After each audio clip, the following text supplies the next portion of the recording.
Hello, hello, hello. I don't know who's here and who's not here, but it is Monday and I am here. And that is what is important right now. Y'all don't want to hear nothing about no Monday blues because everybody knows that Mondays are a little crazy for everybody. So I'm just jumping in. I was going to do a YouTube video this weekend talking about this topic, but then I was like, let me just do it as a 3-part series over the week. So that's what I'm doing right now, a 3-part series over the week. And we're talking about 3 must-haves for your emotional well-being.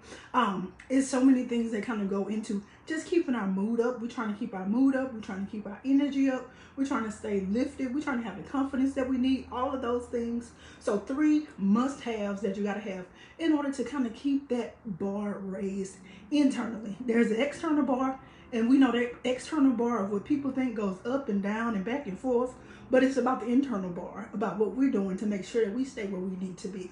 So for Monday, I love, if y'all haven't seen the YouTube video where I talked almost entirely about journaling.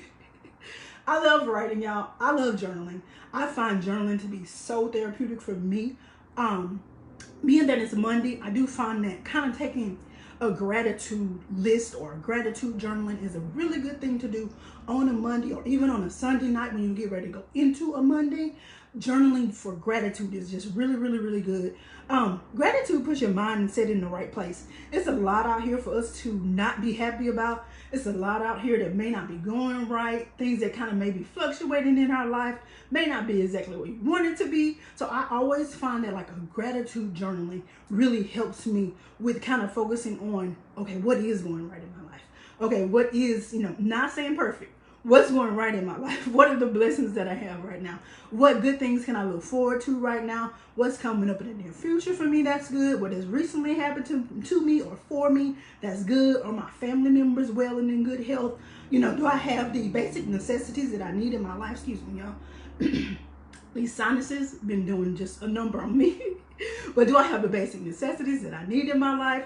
What do I have to be grateful for? And there's always a lot internally that we have to be grateful for if we take a minute just to kind of sit aside and say, okay, I'm really going to think about this. What do I have to be grateful for? Additionally, I'm a pen and paper type of person when it comes to journaling. So I love my pen and paper. I love getting in there. I love writing about it. I love talking about it because it's just therapeutic for me to put it on the paper. But that may not be something that's for you. You may be a person that likes to type up a document on your computer. We got the iPads and the different tablets. You can do, the pen to the tablet, maybe the same exact effect for you. That is you and how you choose to go about doing that. But as for me, I'm a pen and paper girl. Either way, though, it works the same because it's about getting those words out of your spirit or out of the inside of you and onto something to say, hey, I release this.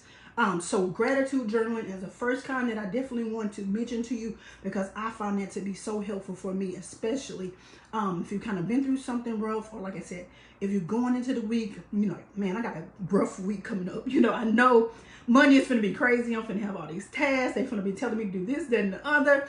And it's like the Monday blues is coming to you on Sunday. It ain't even Monday yet. Gratitude journaling. Take that time aside.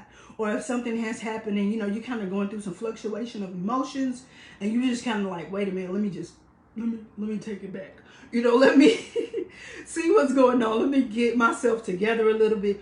Gratitude journaling, again, is good for that if you're just going through a period or a situation where you're like, I can't, I got to refocus right now and I got to rebalance. So that's always great. Second one, like I said, this is going to be a quick video for you. I do this often. I call it a brain dump. The official term for it is stream of consciousness journaling.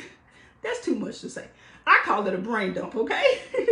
Because this is like when if I had a situation that came up that I'm not happy about, maybe I had to send a strongly worded email at work. Maybe I had to, an exchange with somebody on a personal level, and it wasn't like as it should have been, and I'm upset about it kind of internally. I couldn't really express myself fully, so I'm upset about it internally, and I just had something major going on. That's the time when I would do a brain dump. or a stream of consciousness journaling. I would just sit down and write down everything that I'm thinking, everything I'm feeling. They said this, they shouldn't have said this, they said that, I said this, I know I should have said that, I should have told this, blah, blah, blah, blah, blah. And if y'all see a couch back there, it's because I'm moving.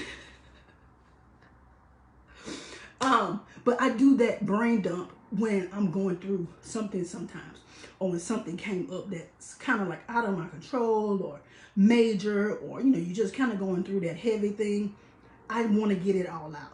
When stuff is stuck in your head and it's rolling around and you kind of like, you angry, or you know, you sad, and you kind of going back and forth with all the different emotions, it's all stuck up here. I get it out and get it on paper. So that makes it kind of like, okay, it's a release for me, number one, because I've got it out to some degree. Don't make it go away, but it does get it out of you so you can get it onto that paper. And then you can also go back and look at that, because when everything is stuck in your head and you're like, I should have said this, I should have said that, well, they shouldn't have said this. And you just, that can go on all day long. It can go on all night long. You can't sleep. You mad trying to go to sleep. It's midnight and you still haven't went to sleep because you mad because of what they said and what they did. And I should have said this. Get it out. Get it on paper. And that's what I call a brain dump journaling, because I want to get that out of here. As long as it's stuck in here, you might have friends and family you can go talk to and tell them about it and all that. But when you get it out on that journaling, on paper, on your tablet, on your computer, whatever, you can always go back and look into that too. I've done that a lot of times where I had to go back and look at a journal and be like, well, I was wrong. I shouldn't have said that. You know, like I go back and I look and I'm like, I might shouldn't have said that. Or you say, well, okay, I was right. You can justify your opinion. You can justify what you said or what you did because you look at the situation. It's not something that's kind of like up in the air anymore. It's down. You brought it down. It's on paper. So I do that often. That definitely helps me with rough situations. And the last one that I want to go, there are so many types of journaling, y'all, but I'm just going through some 3 that I find the most helpful types of journaling. If we're trying to keep our vibration high, we're trying to keep our confidence high, we're trying to keep our energy high, we're not letting things get to us as we may have before. Just giving you 3 quick types. The last one, this one is one that I don't use, but it may work very well for you. They call it artistic journaling, or maybe illustrative journaling. If you can draw, or if you like doodling, you may not even be like a good drawer. If you like doodling, a lot of people will like just write, doodle little things that they like. You might want to do some quotes, just kind of write them down. You might want to do like a mixture of words and picture things.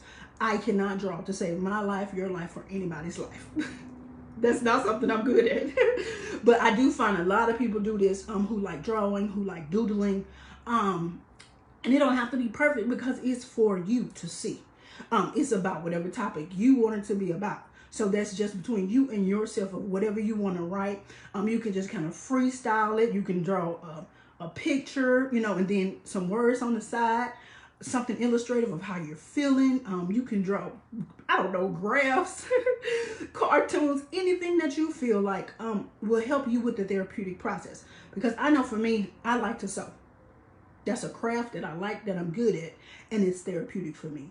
If drawing is something you like to do, doodling is something you like to do, even if it's scribbling, like if that's something you like to do that you find therapeutic, go ahead and do that. And then once you do that, in your journal, that's going to be something that you can do on a weekly or, you know, a daily basis, a bi-weekly basis, where you can go in and kind of have that. This is all about releasing the negative. This is all about keeping our vibration high. This is all about what we can do to stay on that level and to not let ourselves sink down to this level. Like I said, 3 must-haves for emotional well-being. We are trying to make sure that we are well on the inside. We're not worried about what's going on with nobody else on the outside. Because once I get well on the inside, I can help other people with the outside. Like I can worry about the outside after I get good on the inside. So we're focusing on emotional well-being. I did say 3, but 3 must-haves for emotional well-being. Journaling is number 1, and I have 4. The last one is your daily high school journaling. Dear diary, Bobby looked so good at school today. Joking, but seriously. Daily journaling can be so therapeutic for you. You can do it on a topic. You can just do it on This is everything that happened in my day, and I want to reflect. For a while, I did an anxiety journal where I would write anything I was anxious about, how I felt, what I ate, how I slept. Every day I would go through and write that down. Anything crazy that happened on the job that might have kind of heightened my anxiety, I would go through and do that. So this is going to be a daily journaling for you.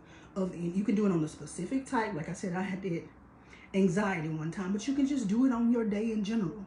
This is all things to release. This is all things to keep you from keeping things bottled up. This is all things to get it out of you, get it on the paper or on your electronic device or whatever, so you can have that type of release. We're going to do other things. This is not the only thing that you're going to do. You so many other practices, but I'm giving you 3 things that I think are must-haves for you, just to kind of keep your emotional well-being up. That's all I wanted to step in and talk about today. Nothing else. You can go to my bio or my About Me section if you want to kind of learn more about what I do. You want to schedule some time to chat with me. We can definitely talk about it. But if this helped you in any way, please like, please share, please definitely make a comment below if you feel like it. I appreciate each and every one of you, and we're gonna make it through this Monday